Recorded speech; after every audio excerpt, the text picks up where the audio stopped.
नमस्कार. आज आपण 9व्या श्लोकाचा अर्थ जाणून घेणार आहोत. श्लोक 9. असक्तिरनभीष्वांगा पुत्रदार गृहादिषु नित्यैच समचित्तत्व मिष्टानिष्टोपपत्तिषु.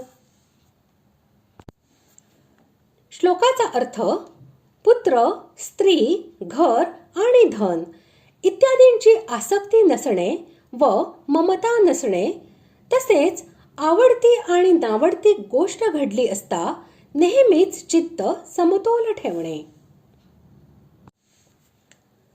उत्पन्न होणारी वस्तू, व्यक्ती, घटना, परिस्थिती इत्यादी विषयीची प्रियता आहे त्याला सक्ती म्हणतात.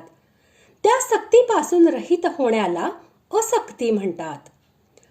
सांसारिक वस्तू, व्यक्ती इत्यादीपासून सुख घेण्याच्या इच्छेने, सुखाच्या आशेने आणि सुखाच्या भोगानेच मनुष्याची त्यांच्याविषयी आसक्ती, प्रियता होत असते.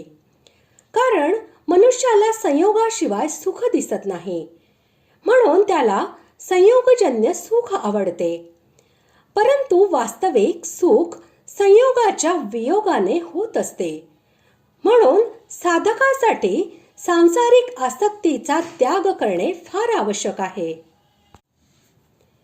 स्त्री, पुत्र, गृह, शरीर आणि धन इत्यादी पदार्थांशी मनुष्यांचा विशेष संबंध असल्यामुळे त्यांच्याबद्दल त्याला बहुतेक विशेष आसक्ती असते. इंद्रियांच्या शब्दादी साधारण विषयांबद्दल वैराग्य आल्यावरही त्यांच्याबद्दल आसक्तीची गुप्त भावना राहून जाते. म्हणून त्यांच्याबद्दल आसक्तीचा पूर्ण अभाव होण्याची गोष्ट विशेष करून सांगितली आहे. अहंकाराच्या अभावाची गोष्ट पूर्वीच्या श्लोकात अनहंकार या पदामध्ये स्पष्टपणे आली आहे.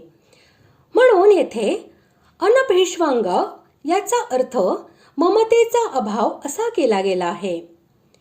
ममत्वामुळेच मनुष्याचा स्त्री, पुत्रादी यांच्याशी घनिष्ठ संबंध असतो. त्यामुळे त्यांच्या सुख दुःख व लाभहानी यांमुळे तो स्वतः सुखी किंवा दुःखी होत असतो.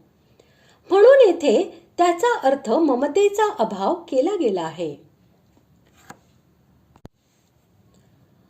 अनुकूल व्यक्ती, क्रिया, घटना आणि पदार्थ यांचा संयोग आणि प्रतिकूल असलेल्याचा वियोग हा सर्वांना इष्ट आहे.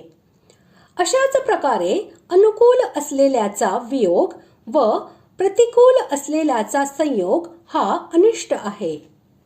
या इष्ट आणि अनिष्ट यांच्याबरोबर संबंध आल्यावर हर्ष शोकादी हे न होणे म्हणजे अनुकूल असलेल्याचा संयोग आणि प्रतिकूल असलेल्याचा वियोग यांच्यामुळे चित्तामध्ये हर्ष इत्यादी न वाटणे, तसेच प्रतिकूल असलेल्याचा संयोग आणि अनुकूल असलेल्याचा वियोग यांच्यामुळे कोणत्याही प्रकारचा शोक, भय, क्रोध इत्यादी न होणे, नेहमीच निर्विकार, एकरस आणि सम राहणे यालाच इष्ट व अनिष्ट यांच्या प्राप्तीमध्ये समचित्तता असे म्हणतात.